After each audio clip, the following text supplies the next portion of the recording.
एक ज़माने की बात है, एक राज्य था, उसमें एक राजा राज्य करता था। बड़ा ही अहंकारी था, क्योंकि वो अपने आसपास के कई स्टेट को जीत चुका था और अपने शक्ति का प्रदर्शन वो इन जगहों पे करके एक बहुत ही शक्तिशाली राजा के रूप में धीरे धीरे आगे बढ़ता जा रहा था। और ऐसा होता है कि जब आपके पास जब शक्ति पावर बढ़ने लगती है तो उसको पचा पाना इंसान के बस की बात नहीं होती, मतलब आम इंसान की। ऐसा ही हुआ, जब राजा का पावर बढ़ने लगा तो राजा को घमंड भी आ गया और ये घमंड बढ़ता रहा।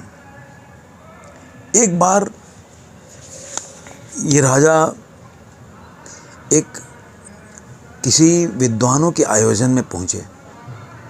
चूँकि अहंकार बहुत था राजा में, तो जब उस आयोजन में पहुंचे वहाँ पे तो सब लोगों ने आदर करते थे पहले इनको, लेकिन जब उस आयोजन में पहुंचे, विद्वानों के आयोजन में, उनके संगठन में, उनके संगोष्ठी में, उन्होंने देखा कि वो विद्वानों ने उनका मान नहीं किया। जब ऐसे लोग जो अपने आप में एक अपनी इज्जत को बढ़ा के रखते हैं, जब उनके साथ ऐसा होता है तो उनके ईगो को टच करता है और वो बहुत ही विचलित हो जाते हैं। उनको समझ में नहीं आता कि क्या करें। तब उन्होंने अपने जो राज्य के मंत्री थे, महामंत्री जी, उनको बुलाया। उन्होंने बोला कि ये तो मेरे साथ गलत हुआ, आप राज ऋषि को बुलाएं, ऐसा मेरे साथ क्यों हुआ। तो राज ऋषि ने बोला कि आपने सब कुछ तो पा लिया, लेकिन आपके पास ज्ञान नहीं है। और यह क्षमा के साथ कह रहा हूँ, क्योंकि मुझे भी डर है कि आप इसका अन्यथा लेंगे, लेकिन फिर भी मेरा बताना आपको फ़र्ज़ है कि आपके पास ज्ञान भी होना चाहिए। इसकी वजह से वहाँ पे आपका वो मान नहीं हुआ जो आप सोच रहे थे। अच्छा दोस्तों, इस कहानी को हम आगे ले चलें उसके पहले मेरे चैनल के विषय में एक छोटा सा वीडियो क्लिपिंग मैंने बनाया हुआ, उसको ज़रूर देखें। सब्सक्राइब कर लीजिए इस चैनल को और बेल आइकॉन दबाइए ऑल वाले पर, ताकि ऐसे ही और भी अच्छे अच्छे वीडियोस जो कि इस चैनल पे अवेलेबल हैं आप उनको देख पाएँ और ज्ञान की वर्धक की जो बातें हैं आपको भी वो सब सुनने को मिले।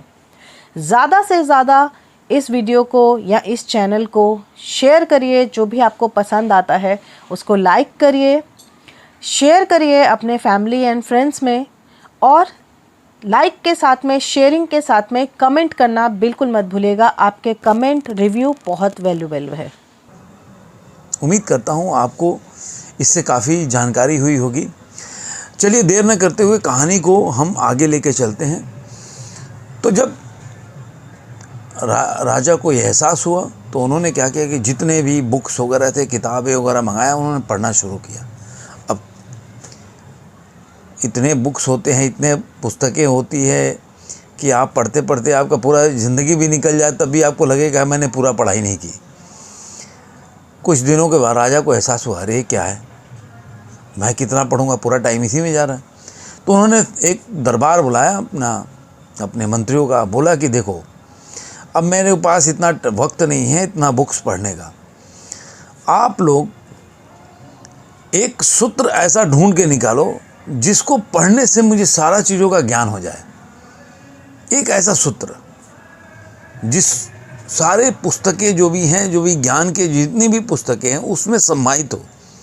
मुझे ऐसा कोई सूत्र बता दो, ऐसा कोई वाक्य दे दो जिससे कि मुझे पूरे पुस्तकों का ज्ञान उसमें सम्मानित मिले। अब चूँकि राजा का आदेश, वो भी अहंकारी राजा, अगर नहीं माना तो पता नहीं क्या हो जाएगा। सारे दरबारी लग गए पुस्तकें छानने। छानते छानते महीना निकल गया, लेकिन किसी को भी ऐसा सूत्र नहीं मिला। सूत्र मिलने के बाद वो लोग आपस में वार्तालाप करते थे, डिस्कशन करते थे। फिर एक निष्कर्ष पे पहुँचे थे, ये अच्छा नहीं है, वो अच्छा नहीं है। एक दूसरे के बातों को, एक दूसरे के वाक्यों को प्रतिकूल ठहरा के, और वो लोग ऐसे जगह पे पहुंच गए जहाँ पे उन लोगों को कोई ऐसा सूत्र नहीं मिला। अब चूंकि उन्होंने राजा को वर्ड दिया था, वचन दिया था, और नहीं देने के बाद तो बहुत ही उनको कठिन सज़ा मिलने वाली थी। तो उन्होंने क्या किया कि निर्णय किया कि ऐसे जगह जाया जाए, कोई ऐसा व्यक्ति मिले जो हमें बताए कि भाई ज्ञान एक सूत्र में कैसे पिरो सकते हैं। उसमें से एक दरबारी था, उसको ध्यान आया कि हमारे जो दूर के जंगल हैं उसमें एक साधु रहते हैं, उनके पास चलते हैं, उनको बताते हैं कि ऐसा ऐसा हमारे पास कठिन जो है समस्या आ गई है, उसका आप निदान बताएं। तो चूँकि सारे लोगों ने उस व्यक्ति को बोला कि आप ही जाकर लेके आइए आपके पास, अगर आप उनको जानते हैं तो। अब वो व्यक्ति जो दरबारी था वो गया ऋषि के पास, उनके चरण स्पर्श किया, उसके बाद अपनी व्यथा सुनाया कि भाई ऐसी ऐसी समस्या आ खड़ी है और जीवन पे बन आ पड़ी है, अभी आप ही को बचाना है और निवारण करना है। तो ऋषि ने बोला कि देखो, मैं तो जाऊंगा नहीं, एक मैं पुड़िया देता हूँ, ये राजा को देना, लेकिन बोलना कि बहुत ज़िंदगी दांव पे लग जाए, जब उसको लगे कि पूरी ज़िंदगी ख़त्म हो गई है, अब कोई रास्ता नहीं बचा है, तब इस पोटली में से या पुड़िया में से उस सूत्र को निकाल के पढ़े, उसके पहले नहीं। नहीं तो इस सूत्र का कोई महत्व नहीं रह जाएगा और बेकार चला जाएगा। अब बताया वैसा, वो पोटली लेके आया वो दरबारी और राजा को दिया। उसने सारी बात बता दी कि भाई आप ये सूत्र है, यही सारे पुस्तकों का आप समझ लीजिए कि जड़ है, या पूरे पुस्तकों का ज्ञान इसी सूत्र में समाहित है। लेकिन आप इसका उपयोग तभी करिएगा जब आपकी ज़िंदगी लगे ख़त्म हो गई है और कोई रास्ता नहीं बचा है ज़िंदगी जीने के लिए। तब सम्राट ने ले लिया और उसके बाद राज्य का चलने लगा। जब भी सोचता दिमाग में पोटली खोलूं तो दिमाग में आता कि अरे ज़िंदगी तो मेरी चल ही रही, मैं क्यों खोलूं पोटली को।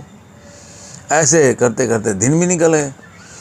अचानक एक टाइम आया जब राजा के उस राज्य पे दूसरे राज्य के राजा ने आक्रमण कर दिया और भयंकर युद्ध हुआ। उसमें ये राजा पराजित हो गया। और पराजित क्या हुआ, बहुत लोग मारे गए और काफ़ी इनके जो करीबी लोग हैं उनको बंदी बना लिया गया। और इसी दरमियान इस राजा को भी बंदी बनाकर और कारागार में डाल दिया गया और मौत की सज़ा सुना दी गई कि इनको इनके फैमिली के साथ इनको फांसी पे लटका दिया जाए। अब कारावास में राजा अपने फांसी के वक्त का जो मुकर्रर था उसका इंतज़ार कर रहा था। अनायास ही उसको दिमाग में आया कि अब तो ज़िंदगी ख़त्म हो रही है, तो क्यों नहीं आज इस पोटली से निकाल कर वो सूत्र पढ़ ही लूँ, क्योंकि ऋषि ने ऐसा ही बोला था तो पढ़ लेते हैं। उसने जब पोटली खोल के और उसमें एक छोटा सा पर्ची निकाला तो देखा कि एक पर्ची के अंदर लिखा हुआ था, ये वक्त भी टल जाएगा या ये वक्त भी निकल जाएगा। अब ये सोचने लगा कि भाई ये वक्त भी निकल जाएगा, है क्या चीज़। जब उसने आंख मौन करके सोचा तो उसको लगा कि यह तो सही बात है, मैं सुख का जो ज़िंदगी जी रहा था वो भी निकल गया, ये भी ये वक्त कभी ना कभी तो ख़त्म हो जाएगा, तो इतना दुखी होने की क्या ज़रूरत है। हर समय आता है कठिन और आसान, लेकिन समय के साथ वो चला जाता है और रुकता नहीं है। ये उधेड़ बुन में लगा और उसके बाद राजा जो है अपने उसी कारावास से अपने जो समर्थक है उनको संगठित करके वो दोबारा कारावास तोड़ के निकला और अपने राज्य को दोबारा से हासिल किया जीत के। और जब भी उसको इस बात का इल्म होता कि मैं बहुत ज़्यादा अहंकार आ रहा है, क्योंकि अहंकारी था कि मतलब मैं सब कुछ पा गया, अब तो दोबारा मैं जीत लिया, अब तो मेरे आगे कोई नहीं है, तो सूत्र को याद करता कि वक्त भी निकल जाएगा, ये वक्त भी गुजर जाएगा। जब भी दोस्तों आपके ज़िंदगी में भी ऐसा कोई घटना घटे जिसमें आपको दुख लगे कि ज़िंदगी बहुत ही कठिन हो गई है जीना, तो आप ज़रूर अपने जहन में ये याद रखिए और ये गुनगुनाइए या सोचिए कि वक्त आएगा, ये भी निकल जाएगा। जैसे सुख के पल आप सोचते हैं कि अरे यार बहुत प्रसन्न हैं, बहुत खुशी है, बहुत आनंद है, आज कोई घर में पार्टी चल रही है, लेकिन वो पार्टी भी ख़त्म हो जाती है। फेस्टिवल भी आती है, चली जाती है। कल कोई फेस्टिवल था, आज नहीं है, मतलब वो निकल गया, फिर कोई आएगा। कोई भी जो घटनाएं या इवेंट या अवस्था हमेशा के लिए नहीं रहता, वो परिवर्तनशील रहता है और वो निखट जाता है। तो जैसे आप मानते हैं कि सुख निकल जाएगा, सुख क्षण भर के लिए है, इसको जी लो, वैसे भी आप मानो दुख भी क्षण भर के लिए, ये भी निकल जाएगा। उम्मीद करता हूँ ये वीडियो आपको अच्छा लगा होगा, तो बेल आइकन ज़रूर दबाएं, क्योंकि ऐसे ही वैल्यूएबल वीडियो आपको मिलेंगे जिससे कि आपको मोटिवेशन मिलेगा ज़िंदगी में नए तरह का चीज़ करने के लिए और ज़िंदगी को नए तरीके से जीने के लिए। धन्यवाद।